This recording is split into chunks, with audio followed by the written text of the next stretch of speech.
Man, Gonzaga has been disappointing me for years. I've been high on them for the last 10 years, and they just keep disappointing. So I don't know how I'm gonna where I'm gonna slot them in my bracket this year. But that was painful to hear Gonzaga, because I think I've actually picked them to win it all twice in the last 10 years.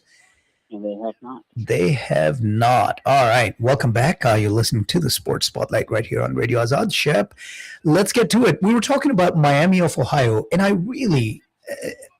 I think they got jobbed here. So, as you said, 31-0, and then they lose the championship game. And I understand this might have been the the anger here. And I know this isn't final, but generally some of this bracket prediction, the bracketology as they call it, is pretty accurate. I think it would be terrible if they end up being in that 11 seed, the last one of the last four in, to have to compete against someone to get in as that 11th seed. I think that's terrible. Just make him a 12. Make him a 12. I think they deserve to be a 7 or an 8. Your thoughts on if they go in as an 11 and kind of lose in the play-in portion and not even make it to the main draw? Look, here's the. They're not going to win this tournament, right? They're not. Okay, but man, to have a season the way that they did, and look, I know they didn't play anybody. I get it. I'm aware of that, but they still won all their games. Didn't have a slip up, and they lose once in their conference tournament against a red hot Akron Zips team, right? Yep. Who's going to now get the automatic bid, and I think that they should not be in the play-in round. I know. Look, the committee's going to do what they want to do with the stats, and I'm not going to argue with it too much, right? Because they're trying to project who are the best 87 teams in the nation. Sorry, I don't think we should ever expand it, but that's a different argument. And they're supposed to seed them accordingly. Yeah, I get it. I mean, I really do. But there is something to be said of trust the wins-loss column instead of just the stats when it comes to a deserve aspect of it. I know that's what Josh Pate does on what's his name? Bill Connolly does on the football side for college football. They have a rankings where they have a power rankings, and then they have a deserve it rankings, which is slightly different. And on the deserve it rankings, Miami, Ohio is pretty high, man. 31-0. No one else did it. Yep. And let the tournament expose them is kind of the way I would fall on that. Yeah, I'm with you. I think they deserve to be at least an 8, if not a 7. I tell you what, if they go in as a 12, I always, it's, even though I know it's bad luck to be superstitious, I believe in that. I believe in that 12-5 upset. It just happens. So almost every year I pick at least 2 12-5s, and almost always I hit at least one of them. So if they go in as a 12, I'm picking them. I don't care who the 5 is against them. I'm picking them. They have had a charmed season, right? And I think that magic is gonna carry over. When I say charm season, so yes, they were 31-0, but back in December, UNC Asheville, they won by 3 in overtime. Yeah, right. I mean, they were clutch when they needed to be during the regular season. They were against Buffalo, 105-102 in overtime, and just recently, that last game of the season at Ohio, 110-108. In overtime. they've 74-72 against Toledo the week before, 69-67 against Western Michigan. So game after game after game, they've come up clutch. I think that matters. Not for seeding purposes. I'm saying that matters for playing purposes.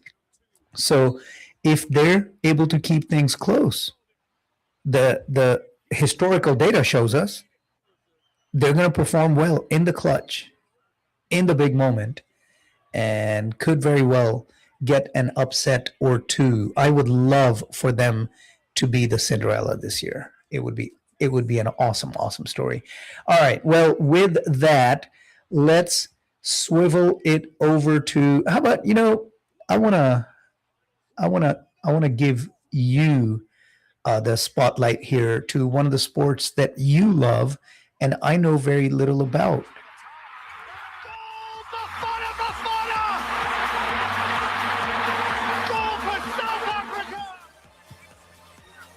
Oh, they will come. Well, that's from distance. Oh, my word. Absolutely astonishing.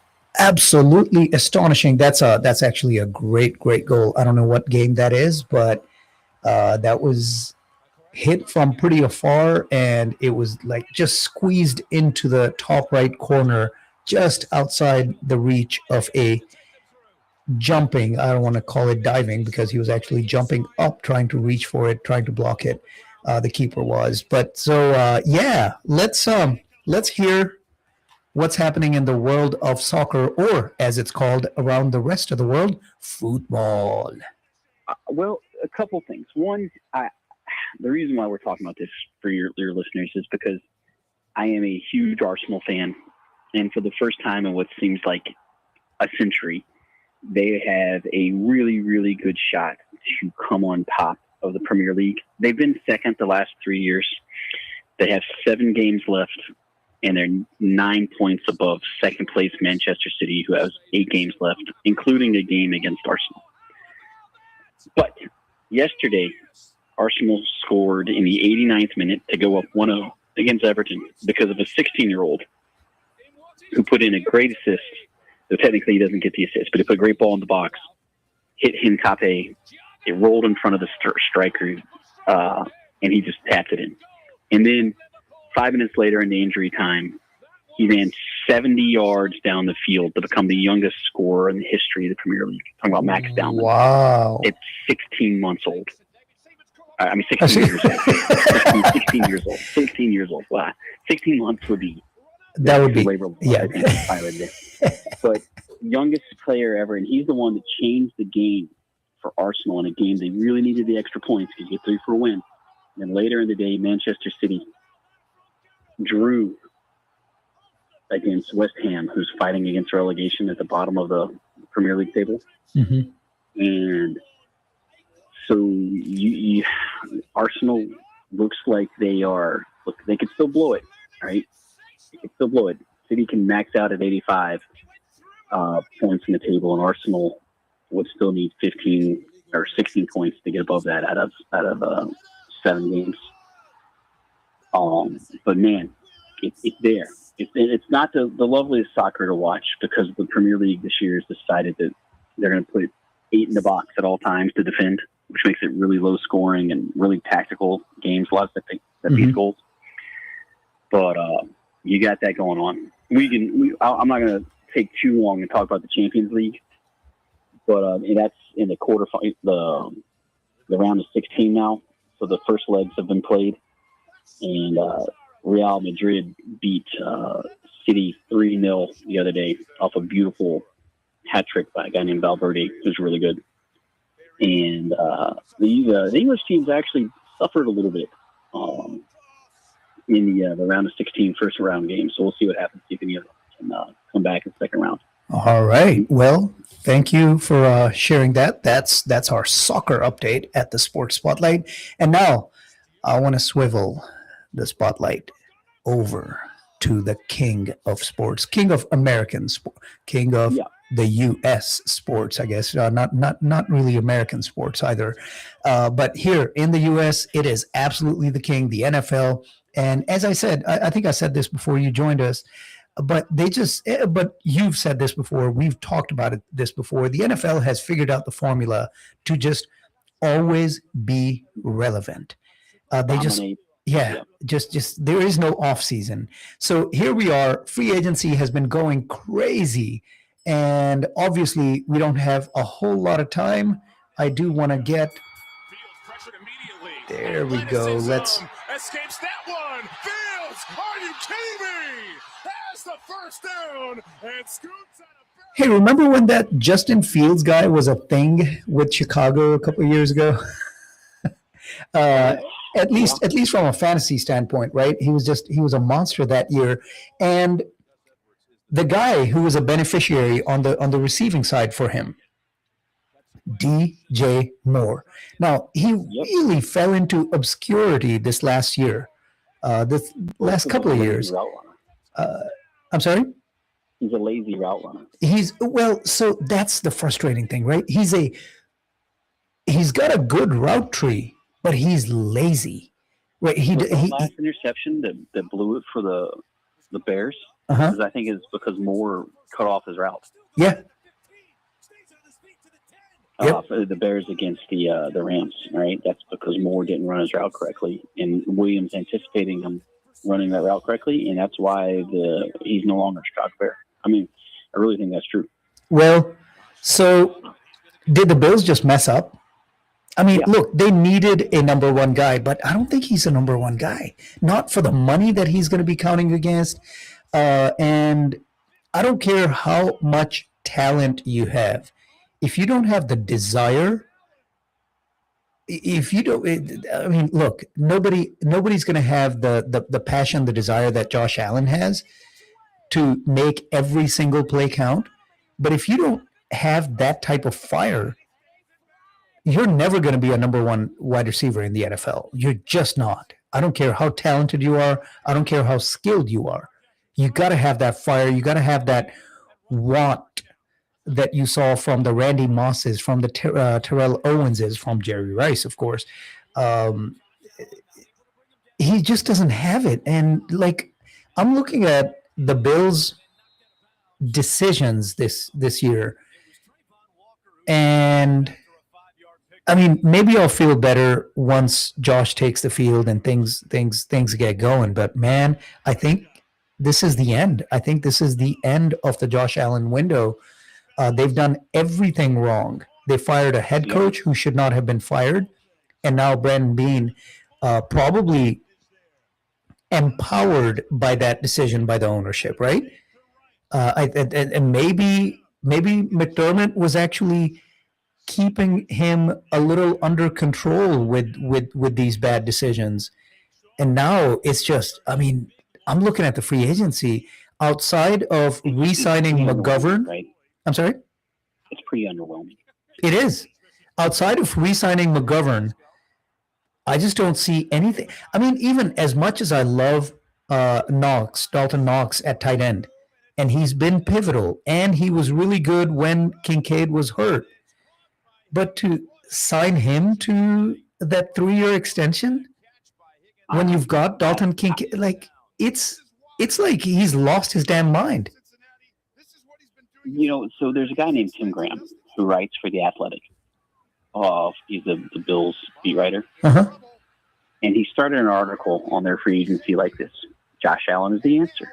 He is the reason, the justification. He's all rationale. Allen makes the sun rise and set upon one Bills drive every day. That's it. That's what they're counting on. That is. He's not been surrounded by enough talent. Moore's got talent, but I just don't know if he can get his head in the game enough. We'll see. I mean, we'll see what happens. I'm very down on the Bills right now. Hey, you could be a Vikings fan and have Call of Duty players. Speaking of competing.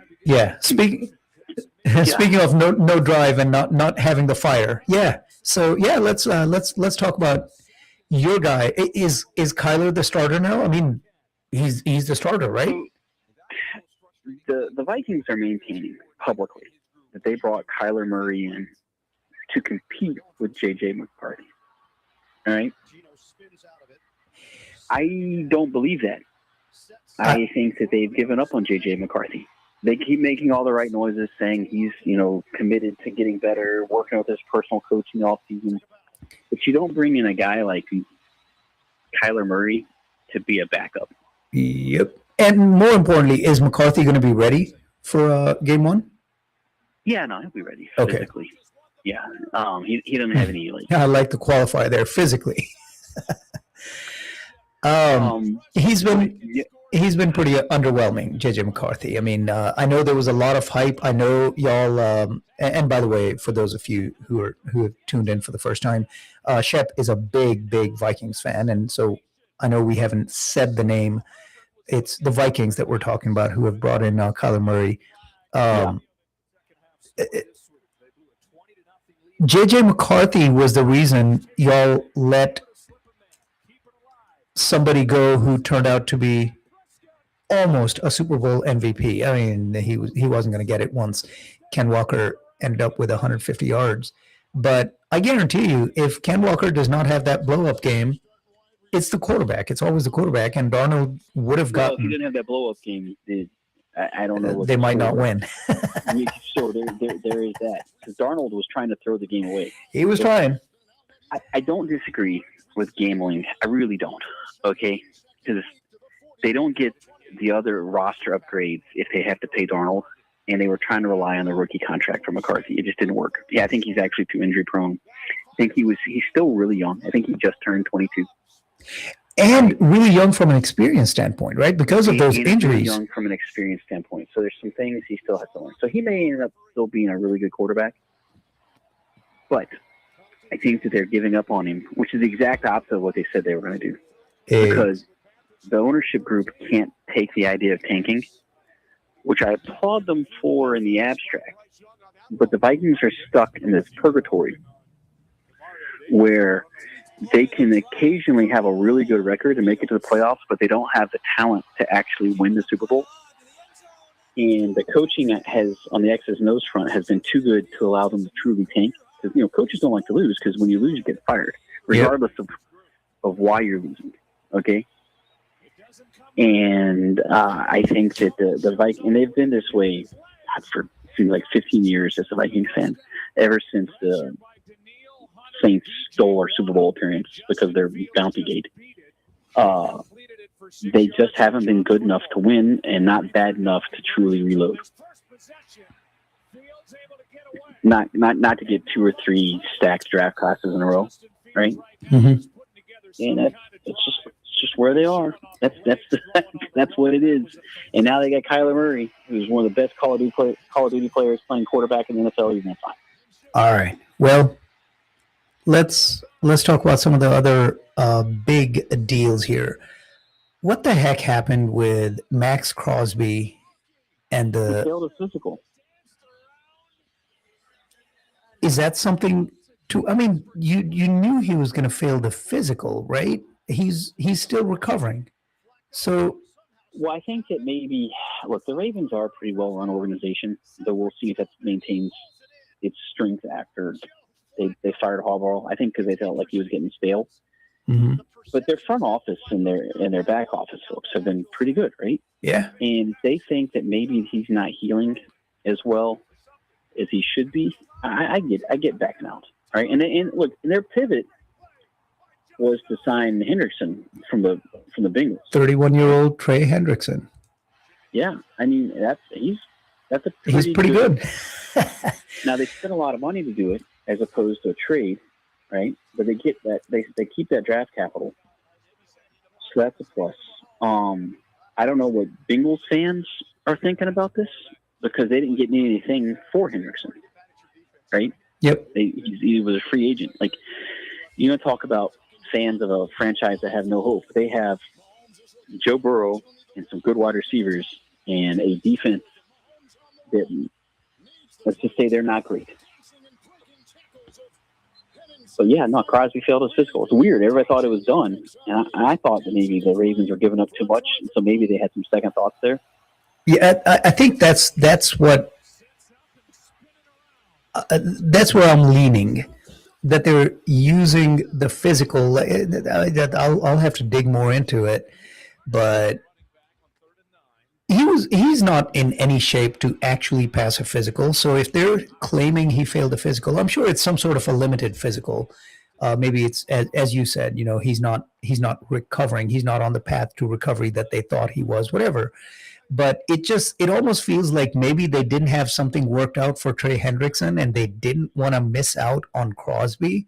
So they pulled the trigger while they continued to work on Hendrickson. And once they had it, they used the physical as an out. And if that's the case, that's horrible, right? Because it's almost, it's like saving a seat. And you don't want somebody else to get that until you get a better option that you don't have in hand. I mean, it probably kept the Raiders from being able to pull another trade. Yep. But I just don't. I don't like the optics of The this. Cowboys are saying they're interested in Crosby.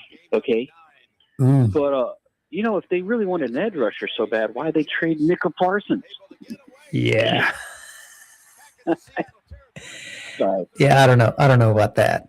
I think, don't have time today, but I do want to talk about the Cowboys trade overall. I think they are better off today than they would have been had they hung on to Micah. But we'll, I tend to think that's true as well.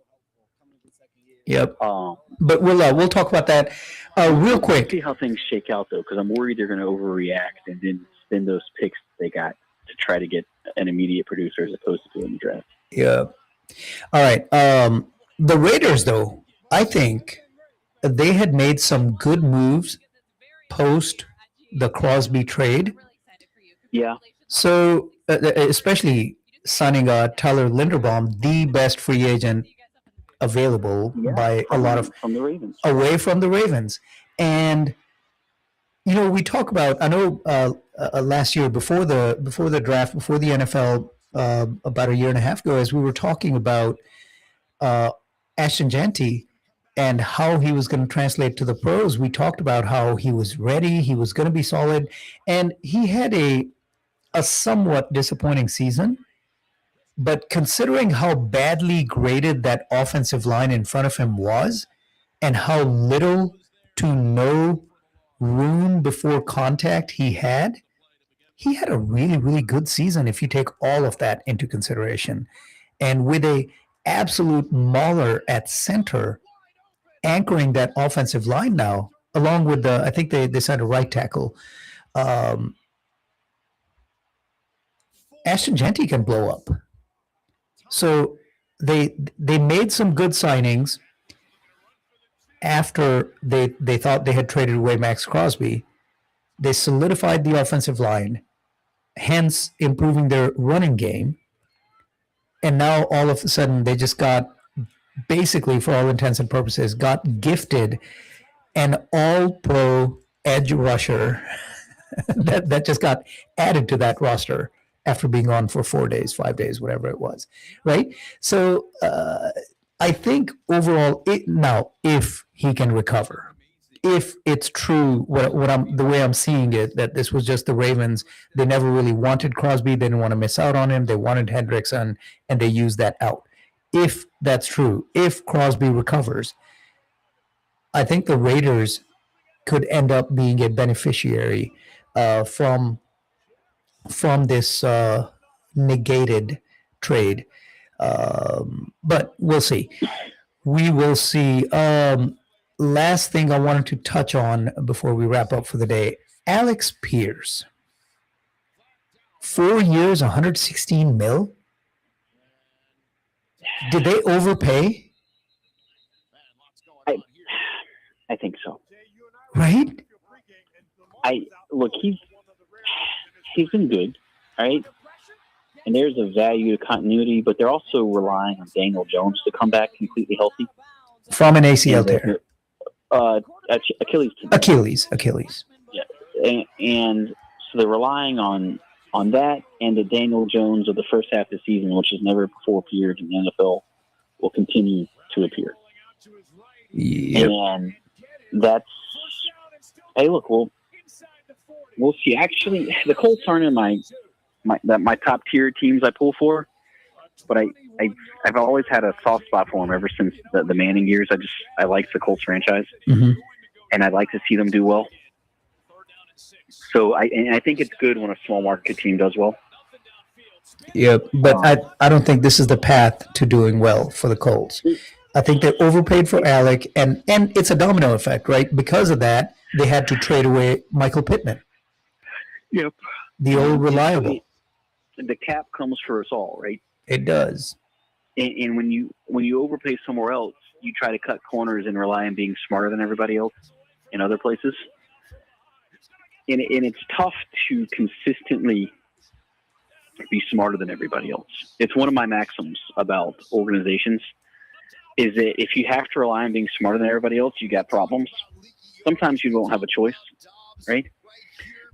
For resource reasons and all that other stuff. But eventually, people are going to be at least as smart as you, perhaps smarter, or make or run of better decisions. And then that strategy of maintaining what I'll call intellectual capital dominance ends up running out. Yep. Well, I think we saw a lot of that. And then, of course, I was incensed when I saw how little it cost to acquire Michael Pittman. And I know why the Bills. I think he would have been a better number one for Josh Allen than DJ Moore would be.